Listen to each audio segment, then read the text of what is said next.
stand-up guy who treated the Queen of England the way he'd treat next-door neighbor. Hey, would you like some, biscuits and some tea? For 50 years, Gene Simmons built his name on discipline, calculation, and absolute control. He wasn't just the bassist of Kiss, he was the architect of a billion-dollar empire. Every decision, merchandising, branding, business deals, was made with the precision of a chess master. Simmons never raised his voice without a reason.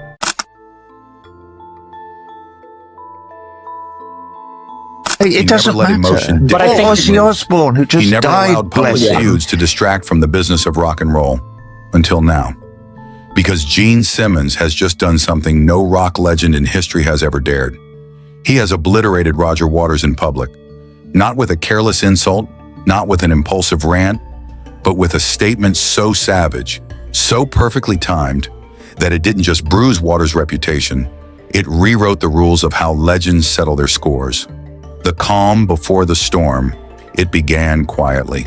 Tuesday morning, fans scrolling through Gene Simmons' social media expected the usual. Maybe a photo promoting a Kiss collectible, maybe a piece of business advice, maybe some backstage nostalgia from the band's legendary tours. Instead, they saw this. Some people think artistic integrity means you can say anything without consequences. Today, Roger Waters learns what consequences actually look like 7 short sentences. That was it. No hashtags, no explanation, just a warning. And for anyone who knew Simmons, this was unlike anything he had ever done. For half a century, he had avoided cryptic threats. If he had a problem with someone, he handled it through contracts, lawyers, or backroom deals. Never in public, never in a tweet. The industry should have recognized it for what it was. The first crack of thunder before the storm. The detonation. 3 hours later, the storm hit. Through his publicist, Simmons released a statement that stunned the music world. Not the shrewd, measured Simmons who spoke about branding and strategy. This was Simmons the Destroyer. Unleashed, merciless, precise. Here's what he said, every word sharpened to cut through Roger Waters' carefully polished image. Roger Waters spent 40 years hiding behind Pink Floyd's reputation, while being the most toxic, manipulative parasite in rock history. His attack on Ozzy Osbourne's legacy, while the man's family is grieving, shows exactly who Roger Waters really is. A bitter, failed human being whose only talent is destroying what better people built. That was just the opening blow. Simmons pressed harder. I've watched Waters sabotage tours, steal credit, manipulate contracts, and backstab every partner he's ever had, all while lecturing the world about artistic integrity.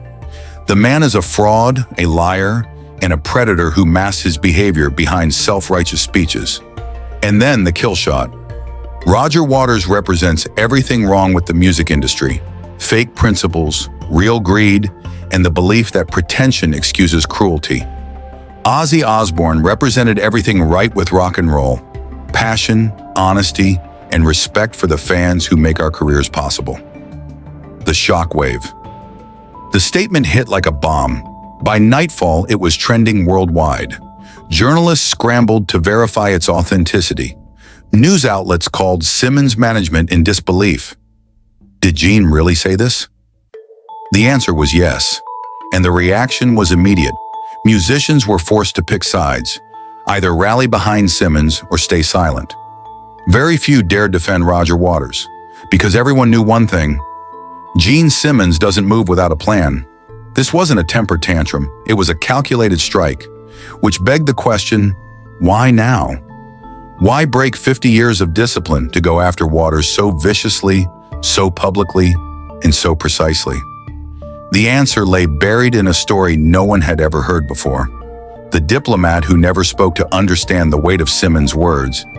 You need to understand who he has always been. For decades, Simmons was known as the ultimate rock diplomat. He worked with bands he disliked. He toured with rivals who resented him. He shook hands with people who had tried to undermine him. All because Simmons understood one thing: business always comes first. Personal grudges were irrelevant compared to record sales, ticket guarantees, and global branding. Kiss wasn't just a band, it was a corporation. And a corporation doesn't waste time on public feuds. So when Simmons finally broke his silence, when he chose to take aim at Roger Waters in the most public, most brutal way possible, the industry realized something terrifying. If Gene Simmons abandoned diplomacy, then the betrayal at the heart of this story had to be worse than anyone imagined. The secret enemy. For decades, the rivalry between Pink Floyd and Kiss seemed almost non-existent. Two different bands, two different audiences, two different worlds. But behind the scenes, Gene Simmons and Roger Waters had been circling each other like silent enemies. And it all began in 1982. That year, Kiss was preparing their grand European comeback. They had just shed their iconic makeup, determined to prove they could succeed on raw musicianship alone. Simmons had spent months negotiating what would have been one of the most ambitious European tours of its time, a multi-country stadium run designed to solidify Kiss as a global powerhouse, not just an American phenomenon.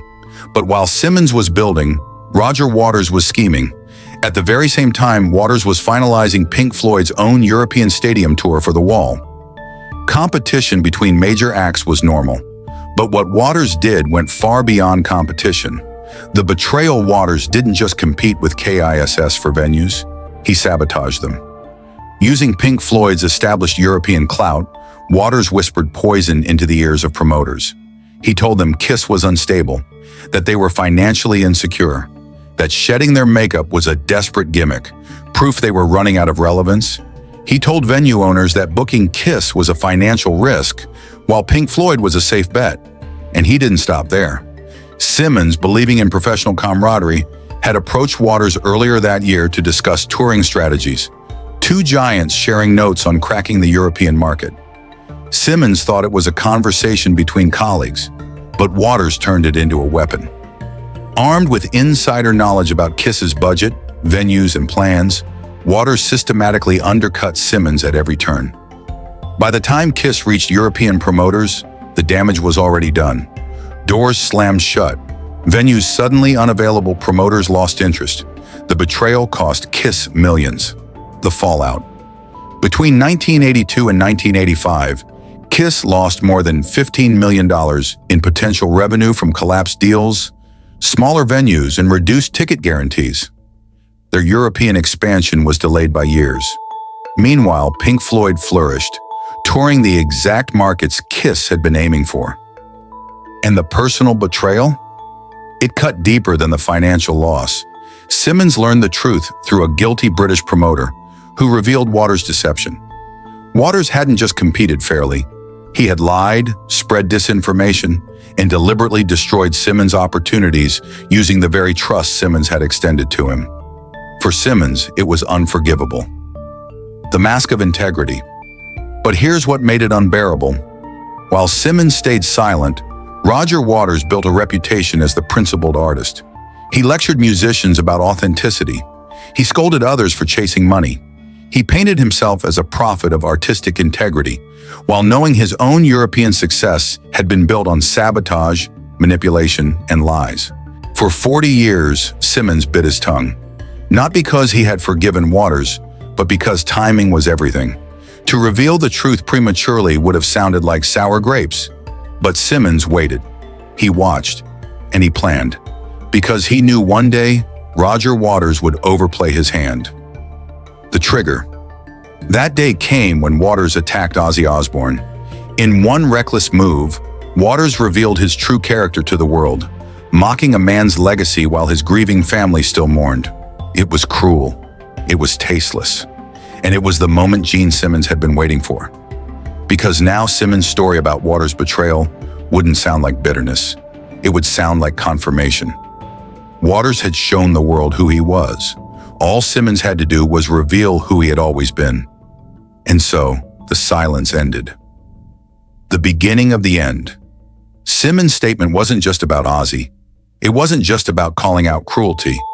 It was about finally opening the vault on a betrayal buried for 40 years. A betrayal that cost millions. A betrayal that revealed Waters as not just a ruthless businessman, but a hypocrite who weaponized artistic integrity as a mask for manipulation. The industry sensed it instantly. This wasn't the end of a feud. It was the beginning of a reckoning. Because if Gene Simmons was willing to break his golden rule of silence after decades of diplomacy, then Roger Waters was about to face something he had never faced before: consequences. The evidence. Within 48 hours of his opening statement, Simmons's team released something nobody expected: a series of digitized documents, contracts, and recorded memos from the early 1980s. They weren't leaks. They weren't rumors. They were Simmons' private archives, painstakingly preserved, waiting for the right moment. The first document, a typed memo from a European promoter, dated March 17, 1982. Following Roger Waters' advice, I must decline the KISS proposal. He has expressed concerns about their financial stability and relevance post-makeup. With Floyd on the table, the risks are too great. The second, a recording of a promoter's assistant who admitted on tape, "Waters told us outright, don't waste your stadium on KISS. He said they'd be finished in a year." And then came the final nail, an internal Pink Floyd itinerary marked with red ink, listing stadiums across Europe, the exact same ones Simmons had been negotiating for only weeks earlier. The implication was undeniable. Waters hadn't just been competing. He had stolen opportunities Simmons had personally introduced to him. The industry reacts. The response was nuclear. Rolling Stone, Billboard, NME, all the outlets that had once worshipped Pink Floyd now found themselves printing headlines they never imagined. Gene Simmons exposes Roger Waters' 1982 sabotage. The betrayal behind Pink Floyd's European dominance. Roger Waters, prophet of integrity or predator of opportunity.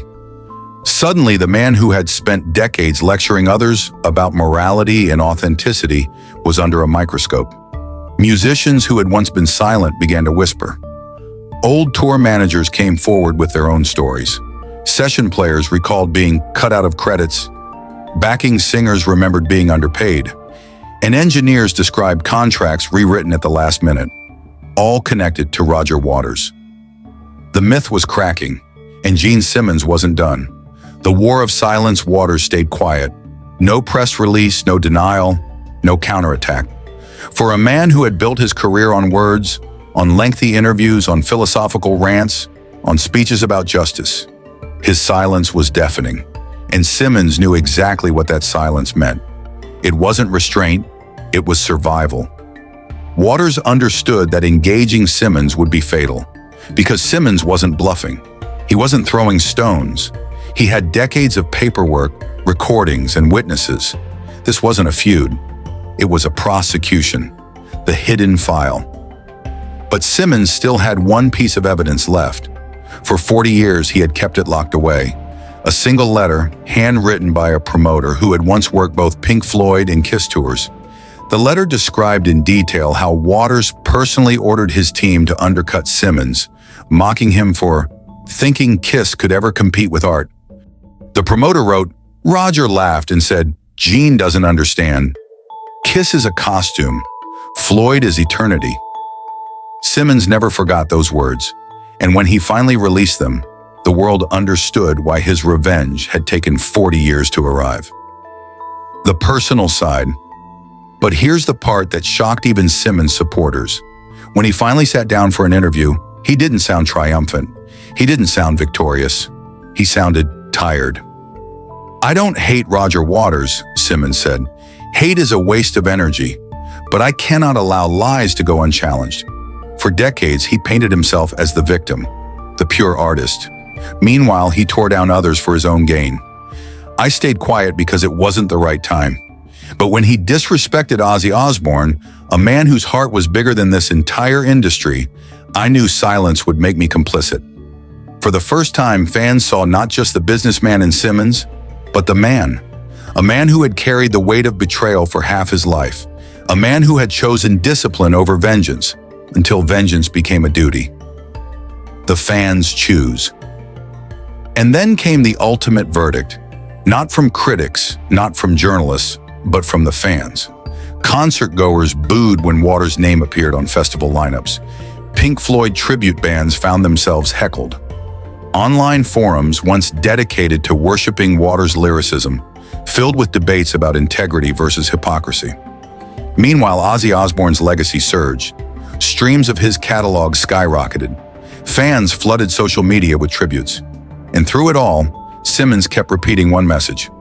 Ozzy stood for joy. Waters stood for destruction. Choose your hero carefully, the fans had chosen. The fall. By year's end, Roger Waters was cornered. Sponsors distanced themselves. His upcoming projects stalled. Even fellow musicians who had once defended him publicly now kept silent, afraid of being associated with a man whose mask had finally slipped. The collapse wasn't loud, it wasn't theatrical. It was quiet, humiliating, and absolute. The man who once lectured the world about morality now found himself exiled by the very culture he claimed to speak for. The final word. And then Gene Simmons closed the book. At a press conference months later, a reporter asked him if this feud was over. Simmons looked straight into the cameras and said, "There was never a feud. A feud is between equals." This was the truth catching up with Roger Waters. That's all. He didn't smile. He didn't gloat. He simply walked away. Because for Simmons, the mission was complete. The silence of 40 years had finally spoken. The lesson. What remains is not just the downfall of Roger Waters, nor the vindication of Gene Simmons. It is a reminder of how legends are remembered. Ozzy Osbourne's name lives on because he gave his fans joy, honesty, and passion. Roger Waters' name is now shadowed because he chose betrayal, manipulation, and cruelty. And Simmons, he proved that even in an industry built on noise, sometimes the loudest strike is the one delivered after decades of silence. With that, the story of Gene Simmons and Roger Waters doesn't just close. It ends, not with guitars, not with fireworks, but with something far more powerful. The truth.